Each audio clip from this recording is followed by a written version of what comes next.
The small wooden picture frame clicked sharply against the edge of the porcelain dinner plate. Evelyn pushed it back across the table, her manicured fingers refusing to touch the dried, sticky craft glue still clinging to the edges. A piece of the painted wood snapped off and hit the tablecloth. "Children born from their mommies cheating don't get to call me Grandma," Evelyn said. The smell of roasted meat and cinnamon from the kitchen suddenly felt thick enough to choke on. The heat from the massive stone fireplace radiated against my back, but a hard, freezing knot tightened in my stomach. My daughter Nora stared at the broken piece of wood. She was 6 years old. She had spent 3 hours making that frame. The glue was barely dry on her hands. "My name is Samantha Cole. I am 38 years old. I am a major in the United States Army, and I handle medical logistics for a living. My job is to assess damage, secure perimeters, and move resources under extreme pressure. Right now, the only resource that mattered was sitting next to me, her lower lip trembling as she looked from the broken gift to her grandmother's face. My jaw locked so hard the hinges ached. The palms of my hands turned freezing cold. I did not scream.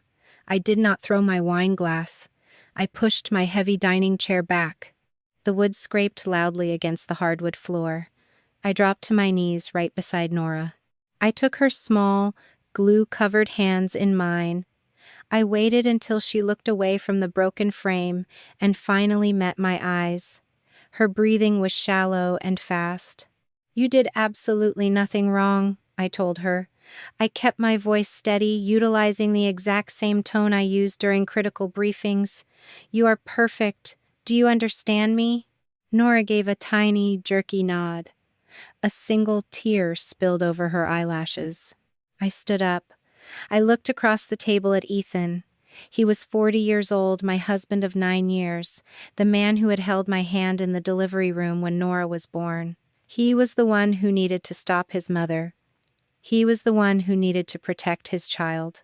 Ethan did not look at Nora. He kept his eyes fixed entirely on me. His posture was perfectly relaxed. He rested his forearms on the table. "Samantha, please calm down," Ethan said. "You are scaring her." I had not raised my voice a single decibel. My hands were at my sides, but his voice carried a loud, practiced note of caution, like he was trying to soothe a wild animal. I looked around the room. Ethan had insisted on picking my seat when we arrived for Christmas Eve dinner. He told me it was because I was left-handed and needed elbow room. Now I understood why.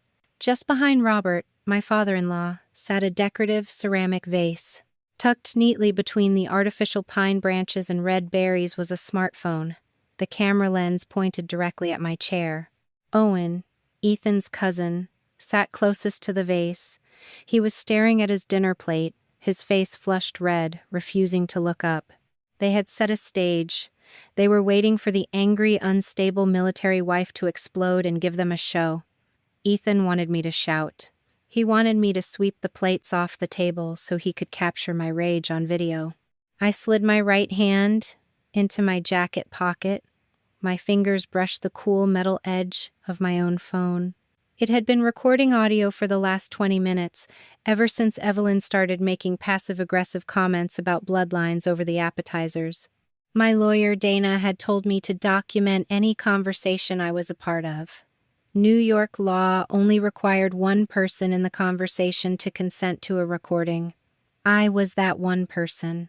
I left my hand in my pocket. I looked directly at Ethan. He was still waiting for the explosion. "Then tell your mother why your signature is on every page of the donor consent," I said. All the color drained from Ethan's face. The smug, relaxed posture vanished. The room went perfectly still. Evelyn slammed her cloth napkin onto the table. "You are lying," she snapped, her voice shrill. "Do not try to spin your filthy mistakes into something, my son." "Or should I read the card where she called Nora our miracle baby?" I asked, cutting her off. I kept my volume low, the one from 6 years ago. I have it scanned. Robert dropped his fork. It hit his plate with a loud, ringing clatter. Owen finally looked up, his eyes darting toward his phone hidden in the vase. Nobody spoke. Nobody chewed their food. The holiday music playing softly from the living room speakers suddenly sounded incredibly loud. The silence in the dining room was absolute. I did not stay to watch them panic. I did not demand an apology. I reached over the back of the chair and grabbed Nora's winter coat. I picked up the broken wooden frame from the table and slipped it into my pocket next to my phone. I helped Nora into her coat. Ethan stood up, taking a half step forward. His mouth opened, but no words came out. "You planned this for a camera," I told him. "I planned a safe way home." I took Nora's hand and walked out the front door. We left our untouched plates behind. The winter air bit at my face, sharp and freezing, but it felt incredibly clean after the heavy atmosphere of that house. Maya was parked at the end of the street, right where we agreed. She was my former unit member and my designated emergency contact. I had asked her to wait nearby because I knew I would not drink around Evelyn and wanted a backup plan just in case the evening went wrong. I just never expected them to use Nora as the bait. I waved to Maya to signal we were leaving. I helped Nora into my car, buckled her in, and started the engine. Maya's headlights flicked on in my rearview mirror, following us out of the neighborhood. We were stopped at a red light miles away from the Cole house when Nora spoke from the back seat. "Mommy," she whispered.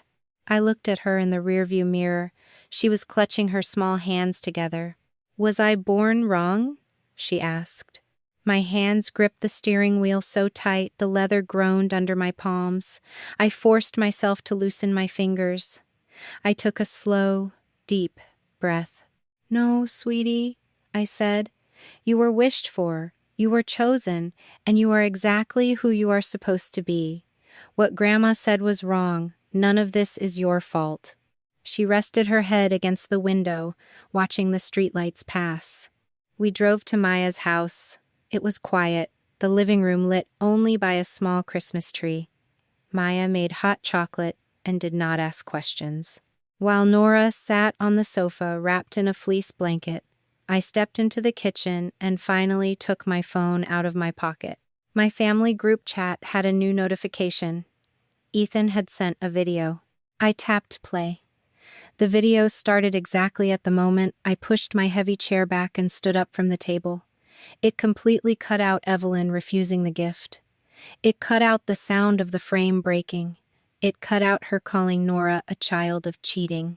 It only showed me standing up, my face tight with anger, towering over the table. Then, Ethan's calm, measured voice echoed from the phone speaker. "Samantha, please calm down. You are scaring her." Out of context, I looked like a woman about to snap, for absolutely no reason. I looked aggressive. Ethan looked like a terrified husband trying to play the peacemaker. He had sent it to his aunts, his uncles, and our shared friends. Before I could close the video, my phone buzzed with an incoming call. It was Dana Whitaker, my civil family lawyer. "Tell me you and Nora are somewhere safe," Dana said the second I answered. "We are at Maya's house," I said. "Ethan just sent a video to the family. He edited it. He cut out everything his mother said and only kept the part where he told me to calm down." "Do not reply to him," Dana instructed. Her voice was steady, grounding me. "Do not send your audio recording to the group chat to defend yourself. We are keeping our evidence where it belongs." I leaned against the kitchen counter, rubbing my forehead. "He set a trap, Dana. They put a camera in a vase and waited for me to react. He wanted me to look crazy." Dana took a sharp breath. "Samantha, listen to me. I just got an alert from the court system. Ethan filed a request for a temporary custody schedule." "Tonight?" I asked. Confusion slowed my thoughts. How could he file tonight? It is Christmas Eve.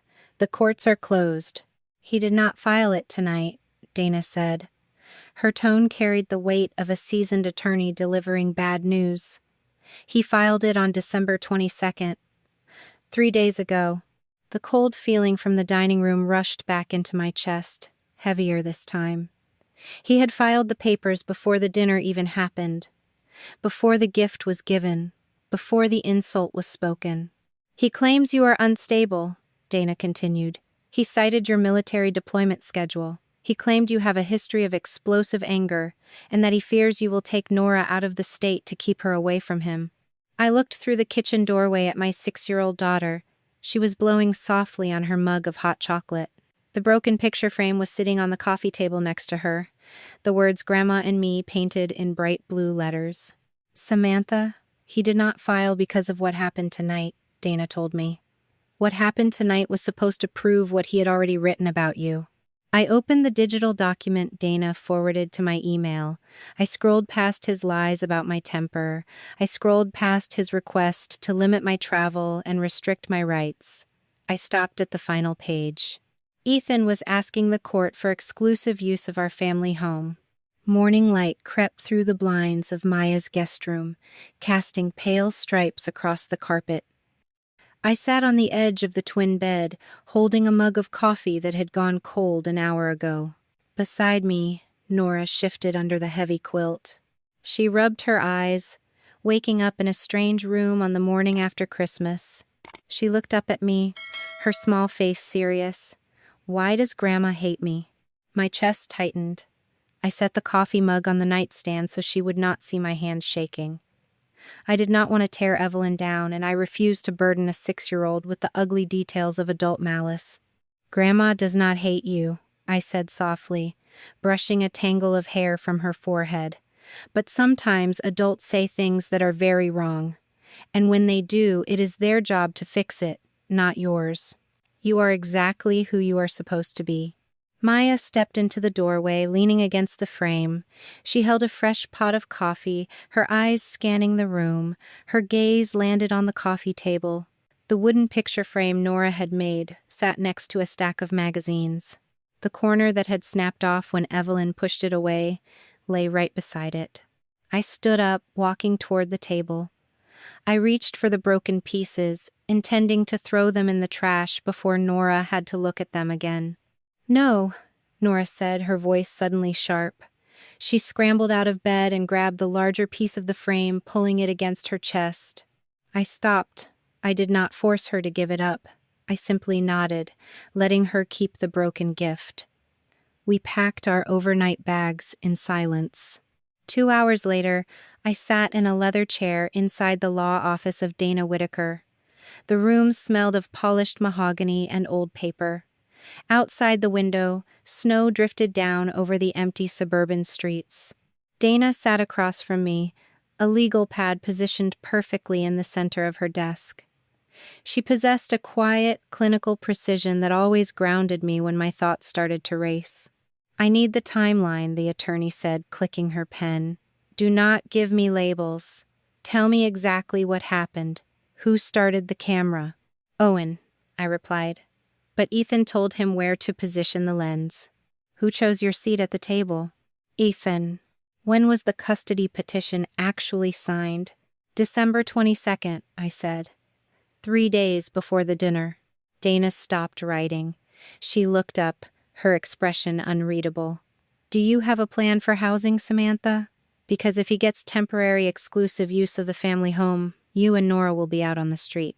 Who watches her when the Army sends you on a temporary duty assignment? I did not answer right away. Instead, I reached into my tote bag.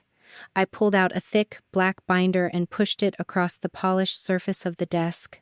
I had not built that binder overnight. The preparation began 6 months ago. That was the week Ethan and I had a minor argument about school schedules, and for the first time in his life, my husband referred to Nora as your daughter. A few days later, he casually asked where we kept the original clinic files. He did not ask like a father reminiscing about a pregnancy. The man asked like an accountant taking inventory. The next morning, I opened a separate bank account. I routed a portion of my military pay there, keeping every single transfer transparent on our joint tax records so no one could accuse me of hiding marital assets. I ran a credit check on myself. I began backing up our shared financial documents. I registered Nora for an after-school care program, and I quietly toured a small townhouse located within her current school district. Finally, I updated my Army family care plan, placing Maya as the primary emergency contact instead of Evelyn. I did all of those things while cooking family dinners and washing Ethan's laundry. I did them while desperately hoping my husband would choose to be a father rather than an adversary. But my military training had taught me to always secure an exit route, even if you pray you never have to use it. Dana opened the binder. The first page was a pristine copy of the reproductive donor consent form. Ethan had signed the bottom right corner of every single page in blue ink. Behind that sat a printed screenshot of a text message from the day of the procedure. "Whatever happens, this is our baby," Ethan had written. "I am going to be her father." Next was a thick, textured envelope. I had retrieved it from a bank safe deposit box. Inside was a greeting card Evelyn had mailed to us years ago. The cursive handwriting looped elegantly across the paper, spelling out the words, "To our miracle baby."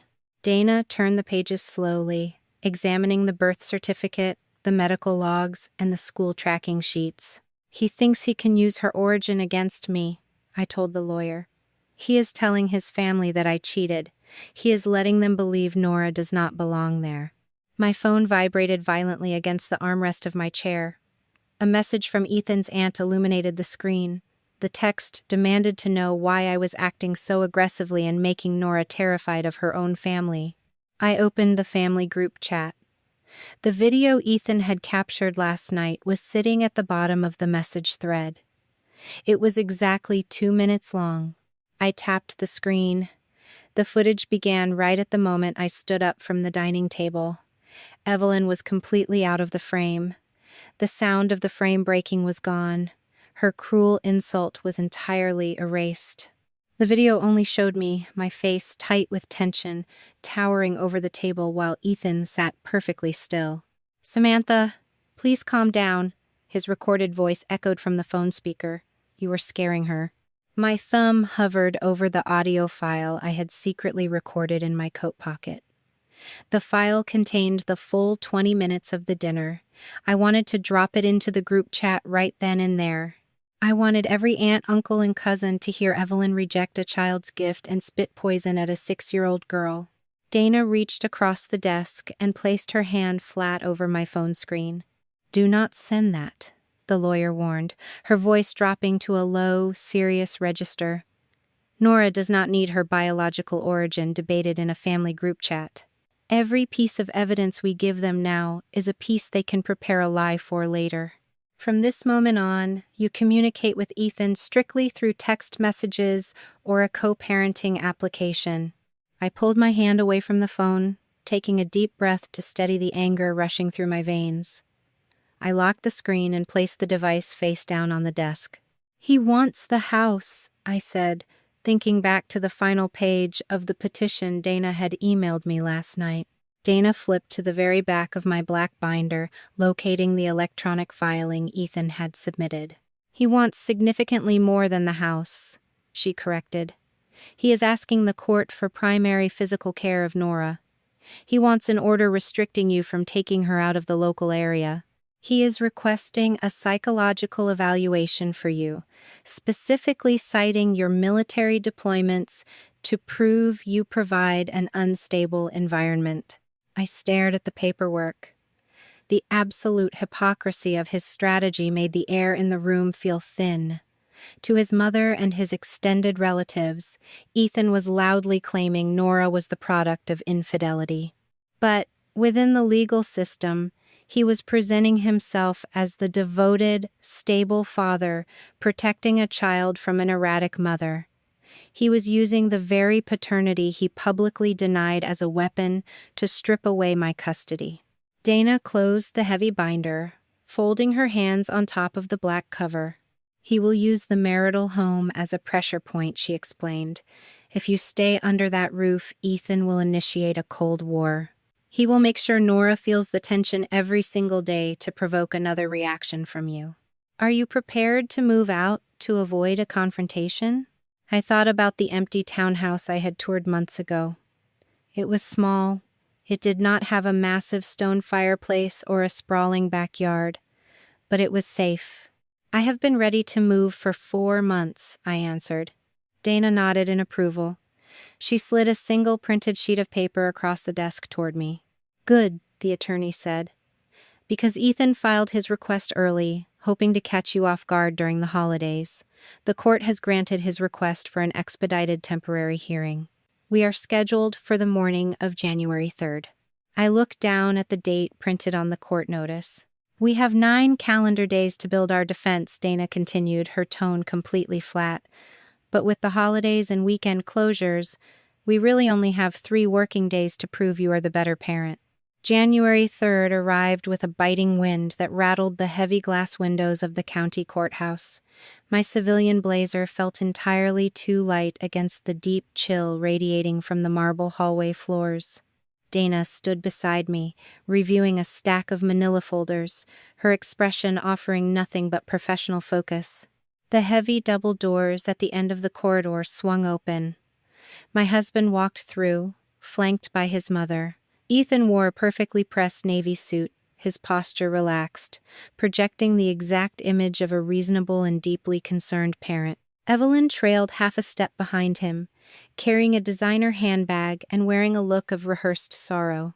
Because this was a closed mediation and temporary hearing, Evelyn was forced to take a seat on a wooden bench outside the chamber. Ethan walked directly over to where Dana and I stood. That practiced, gentle smile appeared on his face, the one he always used when he wanted an audience to know he was being the bigger person. "We can stop this right now," Ethan murmured, leaning close enough that I could smell the sharp mint of his toothpaste. "Just agree to let Nora stay with me in the family home during the work week. You can have her on weekends, when your unit does not need you." I did not argue. I did not raise my voice, or defend my ability to mother my child. My fingers simply unzipped the leather portfolio resting in my hands. I pulled out a black pen, clicked the top, and wrote his exact words on my legal pad. Date. Time. Location. Ethan stared at the moving pen, his smile faltering for a fraction of a second before he turned and walked into the hearing room. Inside, the chamber smelled intensely of stale coffee and industrial floor wax. The decision-maker sat behind a raised oak desk, looking exhausted before we even began. Ethan played his part flawlessly. He presented the edited video on a tablet, letting the room hear his calm voice, asking me to settle down. He handed over a printed copy of my Army deployment schedule, dragging his finger across the weeks I had been away on temporary duty. He claimed I had fled with our daughter on Christmas Eve in an erratic fit of rage, and he expressed deep concern for Nora's emotional stability under my care. Dana kept our response surgical and devoid of melodrama. The attorney formally objected to the video, noting the missing metadata and lack of context, though she knew a temporary hearing would not allow for a full technical cross-examination.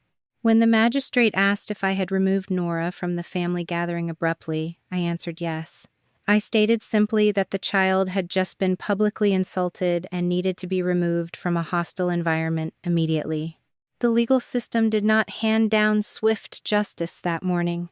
Courts rarely reverse a family dynamic entirely based on a 20-minute preliminary review. The magistrate opted for a cautious maintenance of the status quo. Because I had always been the primary physical caregiver, Nora would stay with me the majority of the time during this initial phase. However, Ethan was granted an escalating schedule of visits and overnight stays. We were strictly ordered to communicate solely through a court-monitored co-parenting application. Neither of us was permitted to take Nora out of the local school district. The only distinct victory came regarding his mother.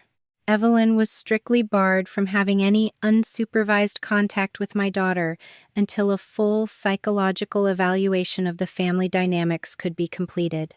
The issue of who would ultimately keep the house remained unresolved. The heavy wooden doors swung shut behind us as we exited the chamber. I watched Ethan walk back to the bench where his mother waited. He leaned down, placing a resting hand on Evelyn's shoulder. "Well," the man told her, his voice carrying clearly down the quiet, echoing corridor, "at least she cannot run." Returning to the marital residence that afternoon felt like stepping into a cold storage unit. Knowing he could not force me out legally just yet, Ethan immediately began a campaign of subtle territorial pressure. When I arrived to pack a few bags, the electronic keypad on the garage door flashed red, rejecting my personal identification number. He had changed the code while I was at the courthouse, forcing me to park in the driveway and walk through the front door like a guest. He dragged his blankets and pillows onto the living room sofa, establishing his presence right in the center of the house. He paced the kitchen while making incredibly loud phone calls, ensuring his voice carried down the hallway to the bedrooms. He was waiting for me to snap. He needed me to yell at him so he could pull out his phone and record a new video. A child cannot grow up in a war zone, and I refused to let Nora absorb that toxic frequency.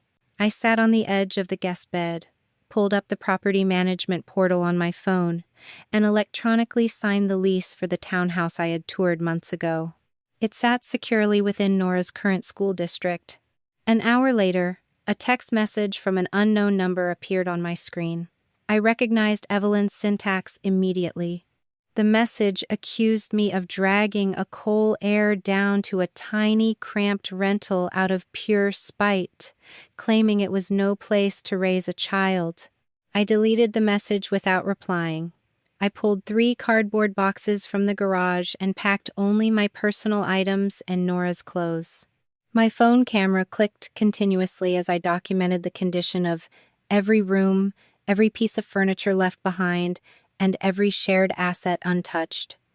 I left his expensive espresso machine on the counter. I left the crystal glasses Evelyn had gifted us for our wedding safely inside the display cabinet. Discipline was my only shield. By evening, Nora and I were sitting on the carpeted floor of a mostly empty living room. The townhouse smelled faintly of fresh paint and industrial carpet cleaner. A single floor lamp illuminated the space, casting long shadows against the bare walls. We ate delivery pizza directly from the cardboard box, using folded paper towels as plates. My daughter looked around the small room, chewing thoughtfully on a bite of crust. "Why does the new house not have a big fireplace?" I wiped a smudge of tomato sauce from her cheek with my thumb. "A house does not need to be big to keep us safe," I told her softly. "It just needs to be ours." Nora climbed to her feet. She walked over to her small canvas backpack, unzipped the front pocket, and pulled out the wooden picture frame. The glued edges were completely dry now, though the broken corner remained glaringly absent. She carried the craft to the window and carefully placed it on the narrow sill facing inward. She did not ask me to fix the missing piece, and she did not try to hide it. I respected her silent processing and left the frame exactly where she put it. The next afternoon, my phone rang while I was organizing medical records at the new kitchen counter.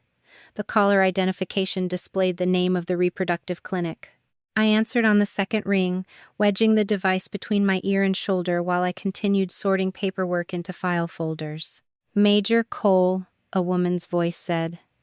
"This is Claire Brennan, the records manager at the clinic. I received your formal request for the donor consent files."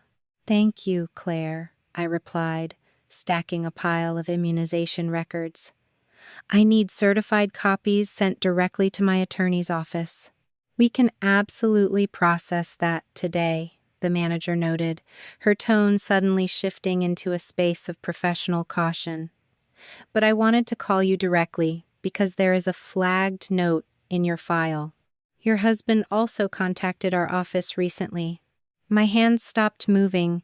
The townhouse suddenly felt entirely too quiet. The paper folder in my grip crumpled slightly under my fingers. "When did he call?" "Nearly 2 months ago," Claire explained, the typing of a keyboard clicking faintly in the background, well before the holidays. "He requested access to the entire archive of his consent signatures regarding his status as the intended father." The air left my lungs in a slow, silent exhale. Ethan had not discovered some shocking secret at Christmas. He had not been confused by his mother's cruel words at the dinner table. The man had deliberately tracked down the legal documents, proving his paternity weeks before he ever arranged that camera in the vase. He knew exactly what the files contained, and he had built his entire narrative around a calculated lie. "There is one more thing," Claire added, her voice dropping lower, as if someone else might be listening in her office hallway. He did not just ask whether the consent forms existed. I stared at the blank wall of my new kitchen, waiting. He asked whether there was any way to challenge them. My daughter sat at the kitchen table, her head resting on a small blank sheet of construction paper. Her teacher had sent home an assignment for a family tree, a standard activity for every first grader. Nora had not drawn a single leaf, branch, or root. She kept her crayon box snapped shut. "Everyone else has a mom, a dad, and a grandma who makes cookies," Nora whispered, staring at the empty white space.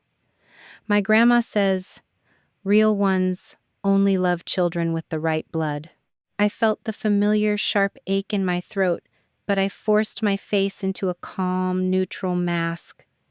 I knelt beside her, pulling the chair closer. "We are not doing the tree today, sweetie. You can draw whatever you want instead. We can make a map of your favorite park, or a picture of your bedroom." Nora did not look up. I stood, my legs stiff, and walked to the phone to call the school office. I requested an appointment with her teacher and the school counselor. I gave them one instruction: do not ask Nora about her origins, and do not let other children push her to explain her family structure. I would handle the medical records and the house move, but I could not shield her from the confusion Evelyn had planted in her small heart. That was the real cost of their game. I picked up the black binder and drove to Dana's office. The lawyer cleared her desk, spreading the documents I had brought from the safe deposit box. "Look at this," I said, pointing to a copy of a greeting card. The cursive writing on the front read, "To our miracle baby." Dana adjusted her glasses, studying the date. "Evelyn signed this card 4 years ago. She was obsessed with the treatment," I explained. "She didn't just know we were seeing a specialist. She was asking for updates on the follicular growth. She was asking about the donor screening." I pulled out a bank statement. She transferred money into our joint account for the medical fund. "Look at the date." Dana compared the bank record to a medical invoice for the egg retrieval procedure. The transfer happened 2 days before the clinic charged our account. I also had a copy of an email Evelyn sent me where she discussed the health history of the anonymous donor, commenting on his height and education level. "She wasn't confused," I said, my voice steady despite the adrenaline spiking in my chest. "She was part of the process, every bit as much as Ethan was." Dana took notes, her pen scratching against the paper. "Each of these items could be explained away as an overbearing mother-in-law trying to be helpful, Samantha. A court will see a supportive, if intrusive, grandmother. But when you lay them out in a timeline, the claim that she only just found out Nora is not biologically related to Ethan becomes an impossibility." That evening, the notification chime on the co-parenting application pinged. Ethan had uploaded 3 new photos of himself and Nora at a playground, accompanied by a long, detailed paragraph about the importance of fatherhood and his commitment to routine. He wanted the court to see a man who was actively engaged. He wanted to look like the stable, present parent, contrasting the military officer who was often away. I did not respond to the message. I simply added the photos to our case folder and made a note of the date. I did not engage in the tug-of-war for image and public perception. Instead, I kept a meticulous log of every school email, every doctor appointment, and every tuition receipt. I did not need to be the loudest parent. I only needed to be the most consistent one. My phone buzzed again, but it was not from the application. It was an unknown number, likely another one of Ethan's family members trying to shame me into silence. I answered, my finger hovering over the block button. "Samantha?" Evelyn's voice came through, cold and brittle. "I have thought about this." I am willing to call off the court proceedings if you agree to let Ethan keep the house and we start fresh with a shared schedule. You have always been so rigid about your rules. Think of Nora. Think of what all this conflict is doing to her. I gripped the edge of the kitchen counter. She was trying to buy my silence with a deal that would leave me homeless and diminished. Were you confused when you wrote "Our Miracle Baby" on that card? I asked. There was a long silence on the other end. The hum of the phone line felt heavy, filled with decades of unspoken secrets and carefully crafted lies. You always were a collector of papers, Evelyn finally said, her voice dropping into a dangerous, thin register. You keep files and records, always trying to build a fortress around yourself. You are making a mistake, Samantha. The truth is, whatever the family agrees it is. The truth is, whatever I can prove, I replied. I hung up the phone before she could say another word. I spent the rest of the night reviewing the 2-minute video Ethan had circulated and the copy attached to his court filing. I did not have the original footage yet, but the available file already showed signs of having been processed. I watched the raw footage again, searching for something, anything that could break the narrative Ethan was weaving. I skipped past the moments that made me want to scream and focused on the edges of the frame. I noticed something in the metadata of the file Ethan had submitted to the court. The file was not a raw export from the original device. It had been re-encoded. The creation date on the file was several hours after the dinner ended. I called Dana immediately. The video Ethan submitted, the creation date is wrong. Are you sure? Dana asked. I am looking at the metadata right now, I said. The file only lasts 2 minutes, but I can see the camera was active for 16 minutes total. He didn't just edit out the insult, he edited out the entire setup. If he submitted an edited video as evidence of your instability, that is a serious issue, Dana said. Send me the metadata report. We are going to have a very interesting conversation with the magistrate on the 3rd. My phone dinged with a new message from Owen. My heart hammered against my ribs. I had expected him to cut off communication after I pushed him to look at the original file. I watched the original, the text read.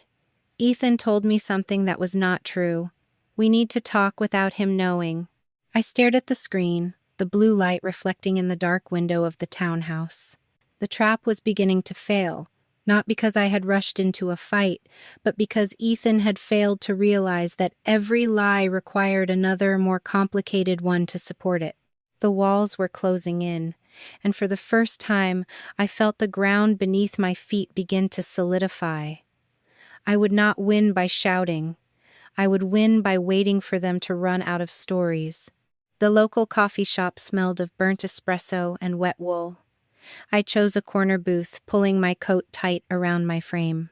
Owen arrived 10 minutes late, his face pale, his hands shoved deep into his pockets. He looked like a man who had spent 3 nights without sleep. I did not move to welcome him. I simply watched him approach, each step deliberate. He slid into the vinyl seat across from me and placed a slim, silver laptop on the table. Ethan told me you were erratic, Owen whispered, his voice trembling slightly. He said after you came back from your last assignment, you started having episodes. He made me promise to record you just in case you snapped and tried to hurt Nora. Did you ever see me hurt anyone, Owen? I asked, keeping my tone perfectly level. He shook his head, staring at the scarred surface of the table. No, I never did. But he was my cousin. He told me he was trying to protect the family. I am the one who needs protection, I replied. I reached for the laptop, but he held his hand over the lid. I need to know you are not going to ruin him for no reason, he said. I looked him straight in the eyes. Watch the footage, Owen. Watch the entire 16 minutes. Then tell me if I am the one who tried to ruin anything. He hesitated, then pulled his hand away and opened the device. I leaned in as the video began to play. The scene started well before the dinner service, showing Ethan moving through the dining room, adjusting the position of the flower vase with agonizing precision. He whispered instructions, and Evelyn leaned close, checking her own position to ensure she stayed just outside the camera angle. The raw footage revealed a cold, calculated setup. I watched Nora practicing her little speech about the frame in the kitchen, her voice bright and innocent. Evelyn stood nearby, listening, her expression entirely unreadable. She did not correct Nora. She did not stop her. She waited, letting my daughter pour her love into a gift she intended to weaponize. The room felt like it had dropped 10 degrees. I watched myself on screen, sitting there in complete ignorance, trusting the man I had loved for 9 years. I saw the exact moment the trap snapped shut. My hands curled into fists under the table, nails biting into my palms, but I did not stop the video. I had to see it. I had to know the full depth of their deception. Owen turned his face away from the screen, his breathing ragged. "I didn't know," he gasped. "I didn't know he was going to make Nora cry." "He didn't care about Nora," I said, my voice dangerously soft. "He cared about the camera."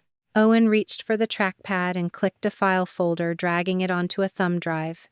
He handed the drive to me. "I'm not keeping this. I don't want to be involved anymore." I pocketed the drive, feeling the weight of the truth in my jacket. This was the turning point. This was the proof of premeditation that Dana needed to dismantle their case. "Thank you, Owen," I said, standing up. "You did the right thing." He did not look up again. He just sat there, staring at the dark screen of his computer, the weight of his own complicity pressing down on his shoulders. I left the shop and drove to the law office. Dana worked through the footage for 3 hours. She laid out the timeline, cross-referencing the original file against the edited version Ethan had submitted to the court. The differences were stark. Ethan had deleted the entire setup, the conversation about the camera angle, and the agonizingly long silence Evelyn maintained before delivering her insult. He wanted to hide the malice, Dana noted, highlighting the metadata discrepancies on her monitor. He wanted to frame your response as a sudden, unexplained outburst. "But look at this section here." She pointed to a segment where Ethan, believing the camera was off, leaned toward his mother and muttered, "Keep her talking." "He was coaching her," I said. "He wanted me to keep talking until I broke." "He failed," Dana replied. "But now we have him on record editing evidence to deceive the court." Victory felt cold, not triumphant. I left the office and drove toward Nora's school, only to find my phone buzzing with an automated email. The school system had flagged a request for change. Ethan had submitted an official form, removing Maya from the emergency contact list and replacing her with Evelyn. Furthermore, he had inquired about the documentation required to transfer Nora to a different elementary school, one located within his mother's immediate neighborhood. He was not just trying to win the custody battle, he was attempting to restructure Nora's entire world, building a system that relied exclusively on the Coles. I pulled my car into the school parking lot and dialed the office directly. My hands shook as I identified myself as the primary parent on file. "I received a notification regarding a transfer inquiry," I said, my voice firm. "I do not authorize any change to my daughter's enrollment or contact information." "Major Cole," the administrative assistant replied, her voice filled with sympathy. "There is a document on file that your husband submitted.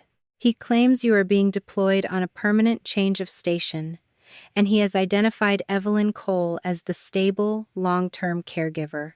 The floor seemed to tilt beneath me. He was leveraging my career again, spinning a web of lies to convince the school that I was effectively abandoning my child.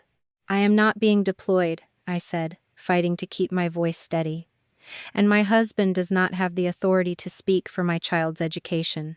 I will be there in 20 minutes with the current court order and a written notice disputing any change to Nora's enrollment or emergency contacts."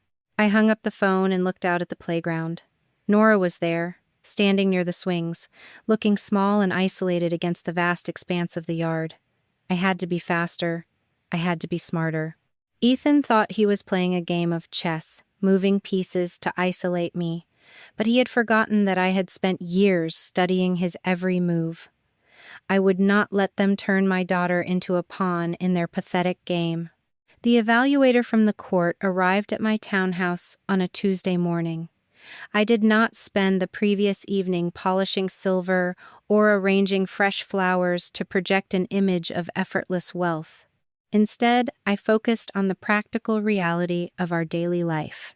The school schedule was pinned neatly to the side of the refrigerator, highlighted in yellow. A list of Nora's doctors, perfectly organized. Her bedroom contained the familiar books, the stuffed rabbit she had owned since birth, and the colorful drawings she created during her time with me.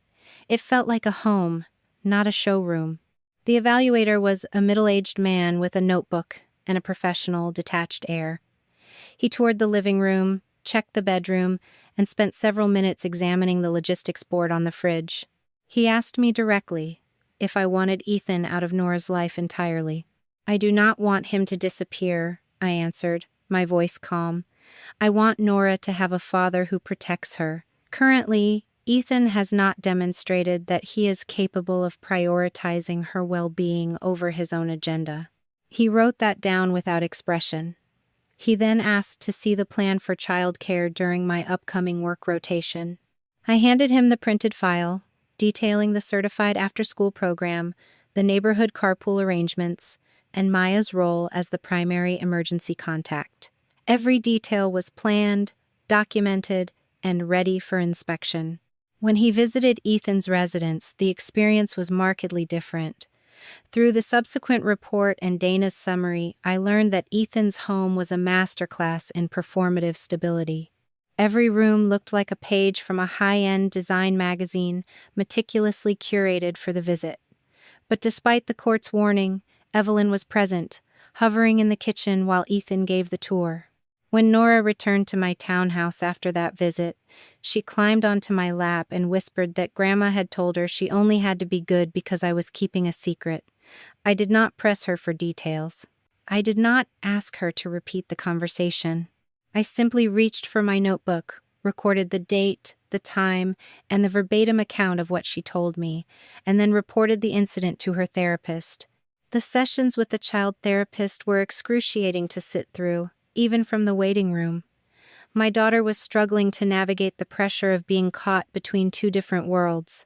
One afternoon, the therapist sat me down to discuss Nora's progress. "She is terrified of having to choose one person to love," the therapist said, folding her hands in her lap. "She is scared that if she acknowledges the affection she has for her father or her grandmother, she is betraying you. She is trying to protect you from what they are saying." "She should not have to protect me," I said, my chest aching. "She is 6 years old. She should be drawing trees and playing with her dolls, not managing adult betrayal." "She knows," the therapist replied gently. "Children always know when the atmosphere changes. She needs to hear from you that she is allowed to love them, even if she is also allowed to be angry at what they are doing."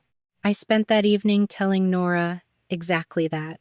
We sat on the floor, darning a hole in her stuffed rabbit, and I promised her that her heart was big enough to hold all of her feelings, no matter how complicated they became. The next blow arrived in the form of an official complaint filed with my military commander. Ethan had drafted a formal letter, alleging that I lacked a valid family care plan and was using my duty schedule to shirk my parental responsibilities. He did not stop there. He insinuated that I suffered from an undisclosed emotional control issue that made me a danger to my daughter, specifically referencing my time serving in the logistics unit. The summons to my commander's office felt like a punch to the gut. I walked into the office, my uniform pressed to military standard, my record clear of a single disciplinary mark. "Major Cole," my commander said, gesturing toward the chair, "I received a packet regarding your family situation. It makes some serious claims about your professional reliability." I placed my updated family care plan on his desk. It was the same one I had shown the court evaluator, complete with all the necessary signatures and contact information. "I have been preparing for my daughter's care since long before this divorce process began," I said, my voice steady, My husband is using my service as a weapon to strip my custody. My family care plan is in total compliance with regulations. He scanned the document, his eyes narrowing as he read the details. He knew me. He had served with me. He knew the level of precision I brought to every mission. This looks thorough, Major. But the complaint is specific about your behavior. It is a lie, sir, I replied. He looked at me for a long moment, then set the folder aside. I am closing this file. We do not get involved in domestic disputes unless they impact your readiness, and yours is beyond reproach. However, be aware that he is trying to use the system against you. I left the office with my career intact, but the violation felt personal. Ethan was not just attacking my marriage anymore, he was trying to burn my reputation to the ground to ensure I had nothing left to offer Nora. Dana received a new batch of filings from Ethan's lawyer the following week. He was attempting to use my own preparation against me. He argued that the fact I had toured the townhouse, opened a separate bank account, and backed up our shared files months in advance was proof of a calculated conspiracy to kidnap my daughter and disappear. He is framing your accountability as a crime, Dana said, her face taut with frustration. He is trying to convince the court that your foresight is evidence of your guilt. It was not a conspiracy, I said, my jaw clenching. It was survival. Then we have to explain why you didn't tell him, Dana insisted. The court needs to know why you felt the need to hide your exit strategy. I thought about the man I had married, the man who had slowly transformed into a stranger who watched me with suspicion instead of love. I thought about the way he had begun asking questions about my secrets, not to understand them, but to catalog them for the eventual war he intended to wage. I didn't tell him because the first time he asked me where the documents were, I said, my voice dropping. He did not ask like a husband trying to build a future. He asked like someone taking inventory of the assets he wanted to seize. Dana wrote that down, her pen moving with renewed purpose. We had 3 days left before the hearing. I felt the weight of every document, every email, and every recorded sound pressing down on my shoulders. I was not just fighting for Nora's future, I was fighting for the truth of our past. I returned to the townhouse, where Nora was sitting at the window watching the street. She didn't turn around when I walked in. She was staring at the small picture frame, the one with the blue letters that had come to symbolize everything I had lost and everything I was struggling to reclaim. "Mommy," she whispered, still not moving. "Dad said we have to go to court again." "We do," I said, stepping closer. "But we are prepared.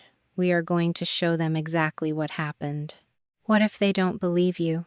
I knelt beside her, pulling her close. I could feel the tremble in her small body, a vibration of fear that I had tried so hard to dampen. "I don't need them to believe me because I am loud, Nora. I need them to believe me because I am right. We have the papers, we have the truth, and truth is the hardest thing to fight against." I looked out the window with her. The winter sun was setting, casting a cold orange glow over the empty street. I had thought that being a good mother meant holding everything together, absorbing every insult, and maintaining a facade of domestic perfection for the sake of appearances. I had believed that if I just worked harder, stayed quieter, and did more, the people around me would eventually see my worth. I was wrong. I had been building a house on a foundation of sand, trying to stabilize an environment that was fundamentally designed to erode my spirit. My preparation, my files, my separate account, these were not evidence of a crime. They were the tools of a woman who had finally realized that she was not the problem. The next day, I received a notice for an upcoming school board meeting. Ethan had personally requested an audience with the principal to discuss Nora's adjustment period. He was bringing Evelyn. I immediately contacted the principal and invoked the current court order.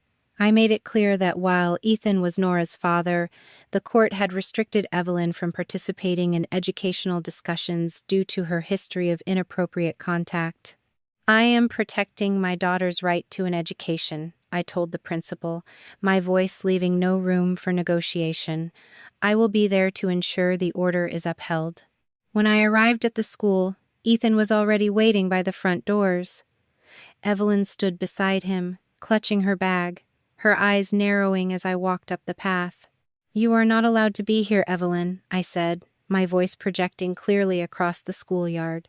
"I am just concerned about my granddaughter," Evelyn replied, her voice filled with practiced sweetness. "You are barred by court order from participating in these discussions," I reminded her. Ethan stepped forward, his face flushed. "You are just trying to keep us away from her. You are trying to isolate her completely." "I am following the law," I said, pulling out a printed copy of the order. "You are more than welcome to discuss your daughter's education, Ethan, but your mother stays in the car." The look of pure, unadulterated hatred that crossed Evelyn's face was almost worth the stress of the encounter. She turned on her heel and retreated toward the vehicle, her movements stiff with rage. Ethan watched her go, then turned back to me, his jaw tight. "You have no idea what you are doing, Samantha. You are going to lose everything." "I have already lost everything," I said, my gaze steady. "Now I am just reclaiming the pieces." I walked past him into the school, my head held high. I had spent years walking on eggshells, trying not to provoke the anger that I now realized was inevitable. I had tried to be the perfect wife, the perfect mother, the perfect employee, only to find that the target on my back was growing larger every single day. The principal was waiting in the hallway. "Everything is settled, Major," she said, nodding toward the office. "We have adjusted the contact records to reflect the court order. Evelyn Cole will not be granted access to school communications or events." I felt a small surge of relief. It was a minor victory in a much larger conflict, but it was a move that placed a real boundary around my daughter's life. I had learned that the only way to stop the Coles was to establish clear, impenetrable limits. I went home and finished organizing the last of my records. Every receipt, every log, every email, it was all there, a testament to the life I had worked so hard to build and the man who had tried to tear it down. I sat in the quiet of the townhouse, the silence no longer feeling empty, but instead feeling like a space of my own making. I looked at my reflection in the dark kitchen window. I looked tired. I looked older. But I also looked like a woman who was no longer waiting for permission to exist. I was Major Samantha Cole, and for the first time in 9 years, I was not defined by the house I lived in, the family I married into, or the lies that Ethan had carefully constructed around me. I was the architect of my own safety, and for the first time, I felt truly capable of defending it. I took the thumb drive from the coffee shop, the one that held the raw, unedited truth of that night, and placed it next to the black binder on the counter. The pieces were finally in place. Tomorrow, we would walk into that hearing room, not with stories or accusations, but with the cold, hard reality of what Ethan had done. I would not ask for their understanding. I would simply demand the justice my daughter deserved. Although my commander had already dismissed Ethan's complaint, the damage did not disappear with the closed file. He had tried to turn my military service into evidence that I was an unfit mother. The attempt failed, but it showed me how desperate he had become and how many systems he was willing to misuse before the final hearing. Later that afternoon, Maya met me outside Dana's office, her car idling as she kept a vigilant watch. She didn't offer a platitude. She just watched my face, her eyes narrowing as she registered the tension in my posture. "Did he cross the line?" Maya asked, her voice tight. "He tried to burn the bridge," I said, sliding into the passenger seat. "He wanted my commander to think I was a liability. But he forgot that in my line of work, we are taught to document everything before we even step into the field." "He's running out of options," Maya noted, shifting the car into gear. "People don't get this desperate unless they know the ground is collapsing beneath them." I didn't answer. I spent the remainder of the afternoon reviewing the discovery materials Dana had gathered. Her team had managed to pull the raw, unedited metadata from the cloud servers, where Ethan and Evelyn stored their family communications. Thousands of text messages had been flagged as deleted, but the recovery process was thorough. I scanned through lines of cold, clinical dialogue that stripped away any remaining pretense of warmth. The fragments were jagged and incomplete, but they told a story of methodical preparation. After the gift, one read, "Camera angle," another noted, "Keep her talking until she stands up," a third message commanded, the timestamp aligning perfectly with the evening of our final dinner together. I sat back, rubbing my eyes. Every piece of the puzzle felt heavy, cold, and final. I was not a woman wronged. I was an observer, witnessing the systematic dismantling of my own life by the people who had claimed to love me most. My eyes lingered on a recurring fragment, one that had haunted the edges of my discovery for weeks. It was a single word, isolated and chilling: leverage. I placed the paper on the counter and walked to the window. The townhouse felt like a fortress, but a fortress against what? A shadow? A ghost of a husband? I had spent years trying to maintain the integrity of a structure that was already rotten. The next day, Dana called with a breakthrough. Her technical expert had finally bridged the gaps in the corrupted data chain. She didn't want to explain it over the phone, so I drove to her office, the silence of the commute feeling like the calm before a final, inevitable storm. She tapped a key on her computer, bringing up the finalized transcript of a recovered text exchange. My breath hitched as I read the words. "Evelyn, I'll say it when Nora gives me the gift. She won't ignore that. Ethan, keep her talking until she stands up. Evelyn, what if she takes Nora and leaves? Ethan, that still helps. Make sure you stay out of the camera angle." Then, a final, chilling exchange from after the dinner. "Evelyn, she didn't react enough. Ethan, I can work with the part where she stood up." The room seemed to shrink around me. They had discussed my daughter as a bargaining chip, as a means to an end, with the detached efficiency of a business transaction. But the final message, the one Dana had saved for last, was the one that made my blood run cold. Ethan had sent one more message to his mother, a directive that exposed his true intent. Nora is the only leverage Samantha cares about. I had to sit down, the chair offering the only thing holding me upright. The betrayal wasn't about the money, the house, or even the professional sabotage. It was the absolute, verified knowledge that Ethan had looked at the love I felt for my child and recognized it as the one vulnerability he could exploit to break me. He knew, I whispered, the realization finally settling in. He knew exactly what would hurt the most, and he chose to use it. He did, Dana confirmed, her voice devoid of any judgment. And now he has given every document a purpose. He has built the architecture of his own undoing. I looked at the documents spread across her desk. They were no longer just records.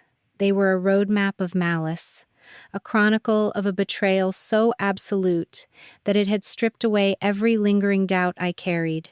I was Major Samantha Cole, and for the first time in years, the path forward wasn't obscured by the smoke of my own attempts to keep peace.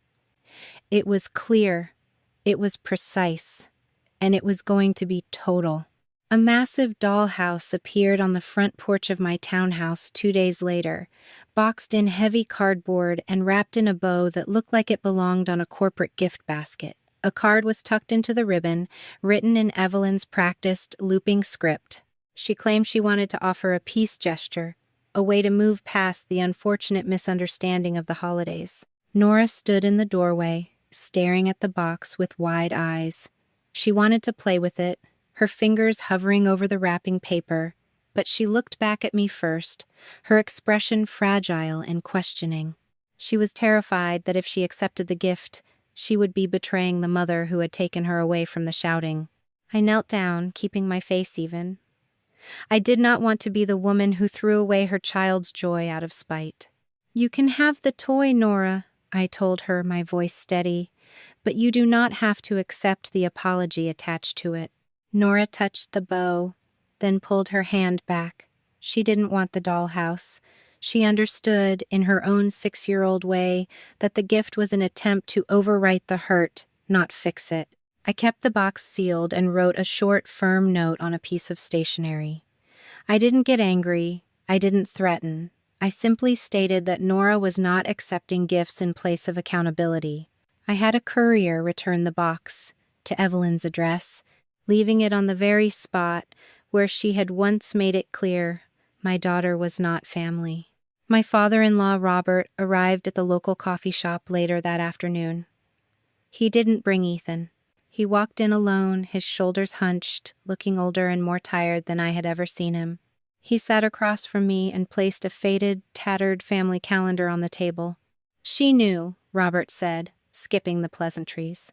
"She knew about the treatments from the very first day you started going to the clinic." He pushed the calendar toward me. He had marked every appointment, every blood test, every consult in his own handwriting. I traced the dates with my finger. Evelyn had indeed been following every step of our struggle, feigning ignorance while secretly documenting every failure. "Why didn't you say anything?" I asked, my voice barely a whisper. "I spent 40 years keeping the peace," Robert replied, staring into his black coffee. "I thought if I just ignored the sharp edges, the family would stay whole. I see now that all I did was give her a sharper knife." He told me about the night before Christmas, a conversation he had overheard while passing the study. Evelyn had told Ethan that, by the start of the new year, I would be out of the house and Nora would stay exactly where she belonged under her absolute control. He had thought they were talking about a standard divorce. He hadn't realized they were orchestrating a televised humiliation to ensure it. Robert agreed to provide a formal deposition. He wasn't doing it to redeem himself, and he didn't ask for my forgiveness. He was doing it because he was finally tired of living in the shadow of his wife's malice. Robert's account did not give me new evidence. It did something just as important. His calendar and his recollection confirmed that Ethan and Evelyn had been discussing removing me from the family home before Christmas. That night, I added Robert's statement to the timeline beside the recovered messages. The documents proved the plan. Robert proved the plan had already become part of their private family conversations before the camera was ever placed inside the vase. The case no longer rested on a single recording or a collection of suspicious messages. The documents, the original video, and Robert's account now supported the same timeline. Dana and I began to map out the strategy for the final hearing. We wouldn't lead with the most shocking revelation. We would treat the evidence like a sequence of dominoes, each one setting up the next, until Ethan's own testimony was forced to collapse under the weight of his contradictions. Dana arranged the evidence in chronological order. She would begin with Ethan's claim that he knew nothing about the donor procedure, then let each answer narrow the space available for his next lie. The altered video and the recovered messages would remain hidden until he had committed himself to a version he could no longer escape. She placed the message containing the word leverage at the bottom of the final folder. "That one comes last," Dana said. "First, we let him convince the court that he is a loving father." Everything hinged on Ethan's arrogance. He believed I wouldn't have the stomach to expose the truth about Nora's origins in an open court. He believed that if he kept lying, the magistrate would eventually side with the man who looked calm over the woman who had been through hell. I attended a pre-trial prep session 2 days before the hearing. Ethan sat across the room, his eyes scanning the stack of documents Dana had prepared. When the attorney asked him point blank if he had possessed knowledge of the donor process prior to our daughter's arrival, he looked directly at me. "Not until after Nora was born," Ethan said, his voice steady and devoid of any hesitation. I didn't blink. I didn't reach for my files. I simply sat there watching him bury himself. I saw Dana mark a single line on her notepad. It was a precise, decisive motion. As we left the office, Dana stepped into the hallway and leaned close. "He has officially locked himself into a credibility trap," Dana said. "If he changes that answer at the hearing, we show the inconsistency. "If he repeats it under oath, we show the documents," she said. "He knows what evidence we have, yet he chooses to lie to the court anyway. He is banking on the idea that you will protect Nora's privacy at the cost of your own victory." "He has no idea what I am willing to do to protect her," I replied, grabbing my coat. I walked out into the cold, January air, feeling the familiar weight of the evidence in my bag. I wasn't scared of the hearing anymore. I was ready for it.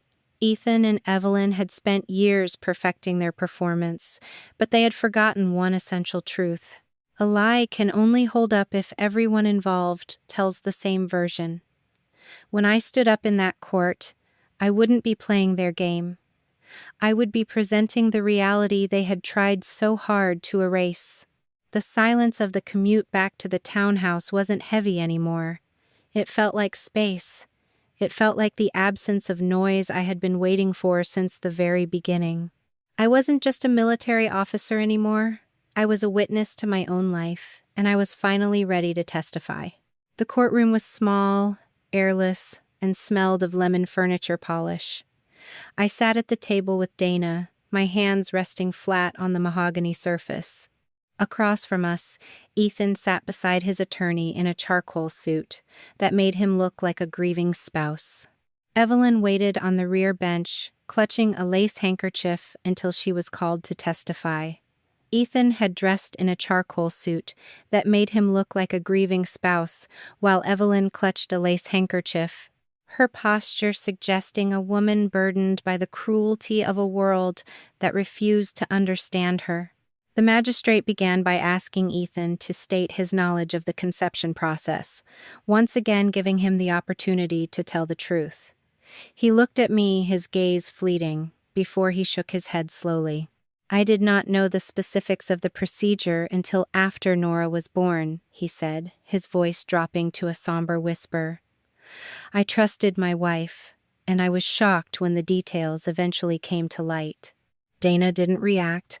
She simply opened the black binder.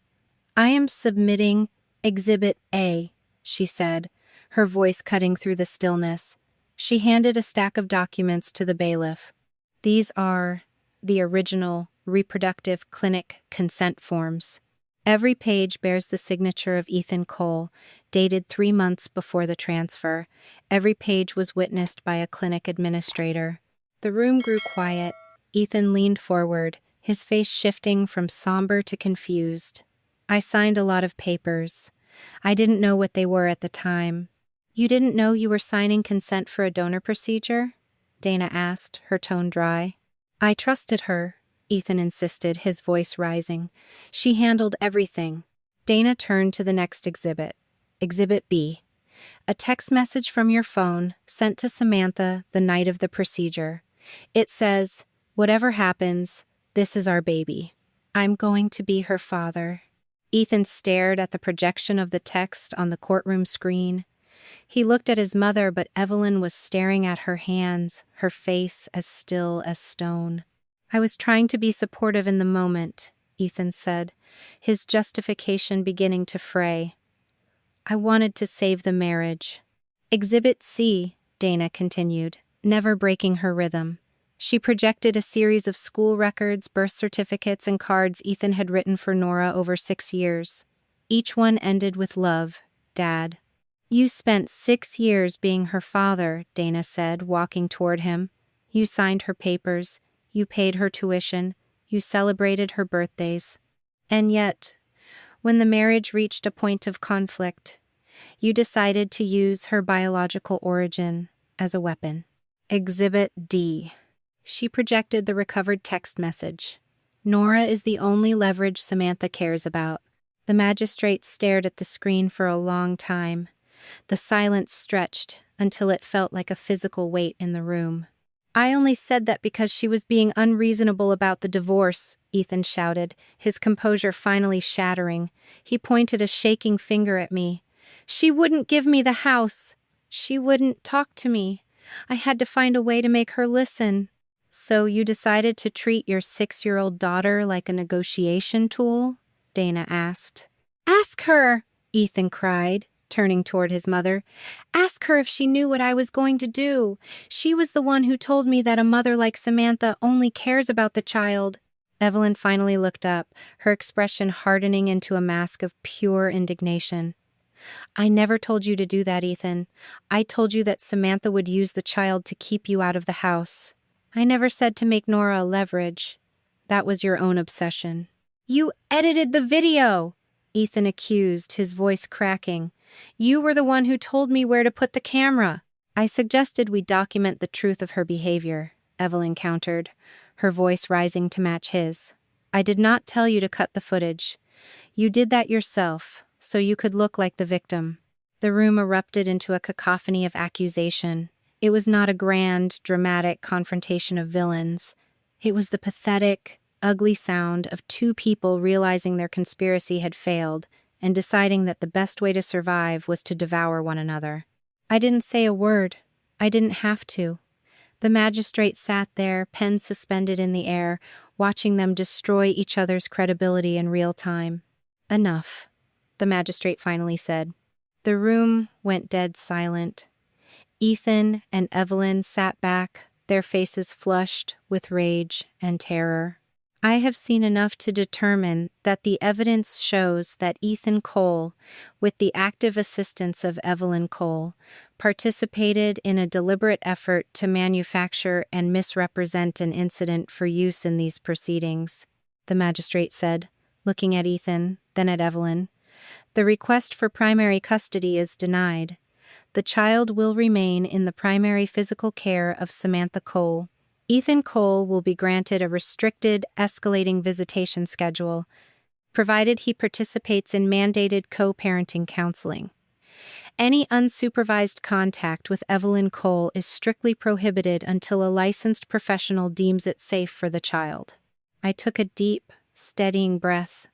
It wasn't the total destruction of his life, but it was the total destruction of his control. "Furthermore," the magistrate continued, looking directly at Ethan, "the court finds your testimony regarding your knowledge of paternity to be willfully deceptive. The court will consider an award of reasonable attorney's fees attributable to the altered evidence, the misleading filing, and the unnecessary litigation those actions created.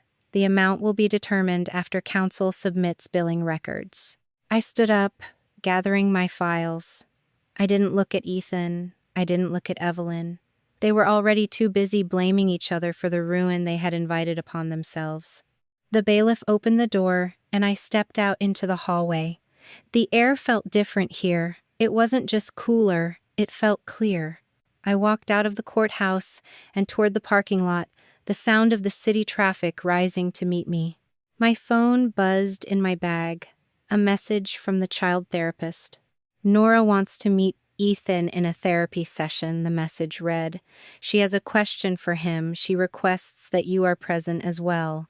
I stopped beside my car, looking at the screen. The question wasn't revealed, but I knew my daughter. She wouldn't ask for an explanation about the donor or the marriage. She would ask for the truth about the moment that had changed her life.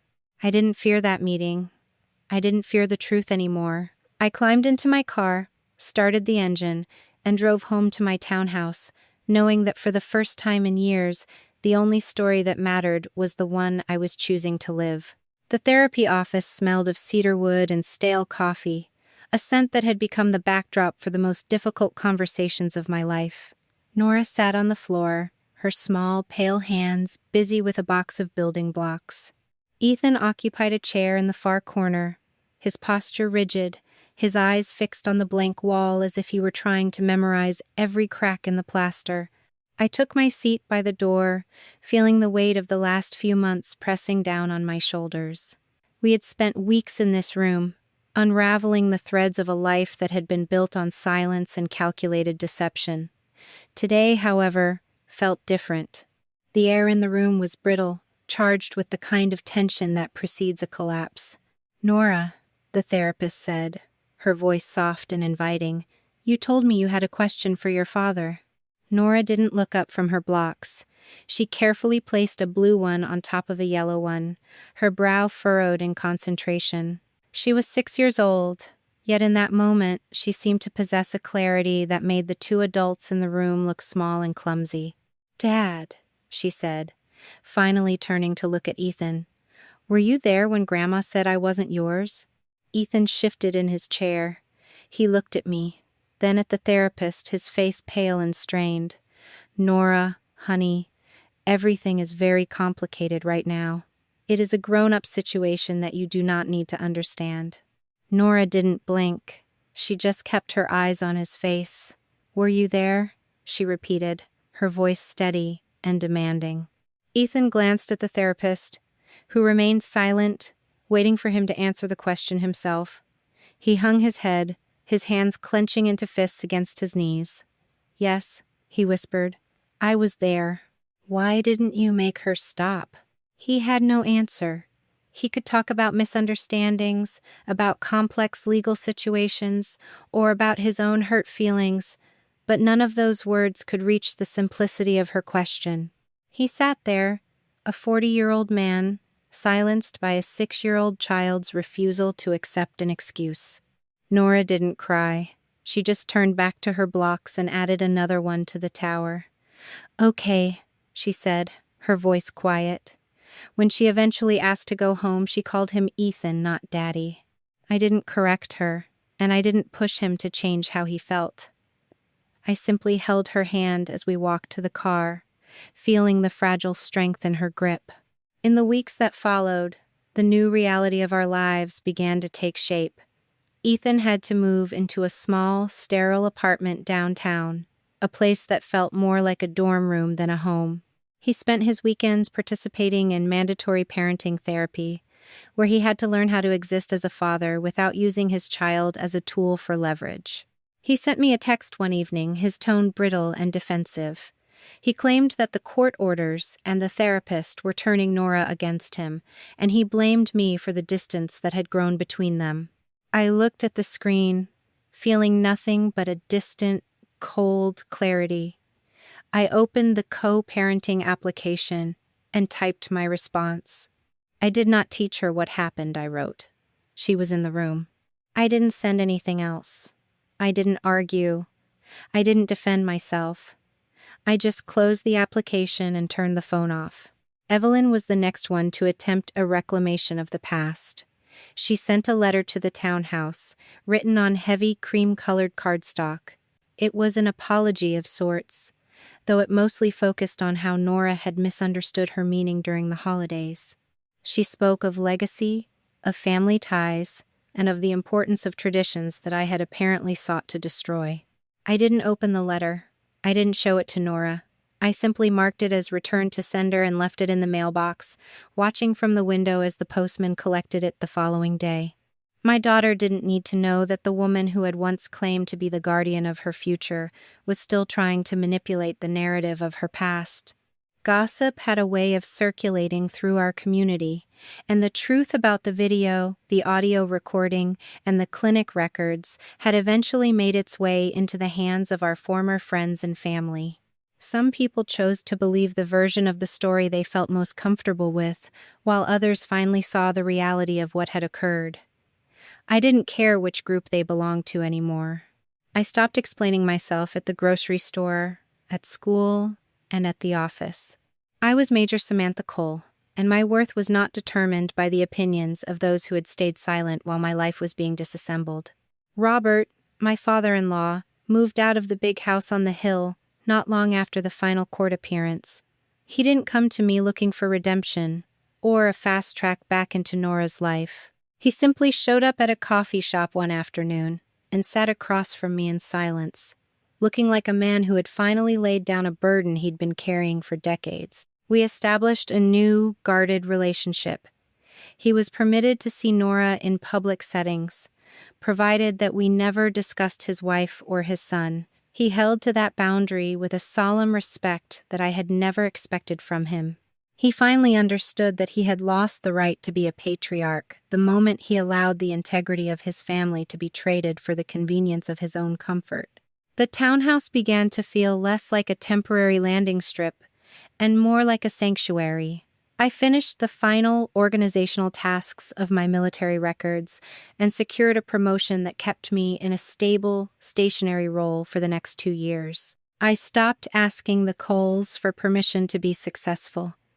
I stopped waiting for the world to validate my choices as a parent. One afternoon, Nora came into the living room, holding the wooden frame she had made for Evelyn during that disastrous Christmas. The blue paint was still bright, but the frame itself had been repaired, the missing corner now replaced with a matching piece of wood I had cut and stained in the garage. She had spent the last hour working with a set of stencils, her face concentrated and purposeful. "Do you need to throw it away, Nora?" I asked, watching her from the couch. She shook her head, setting the frame down on the coffee table.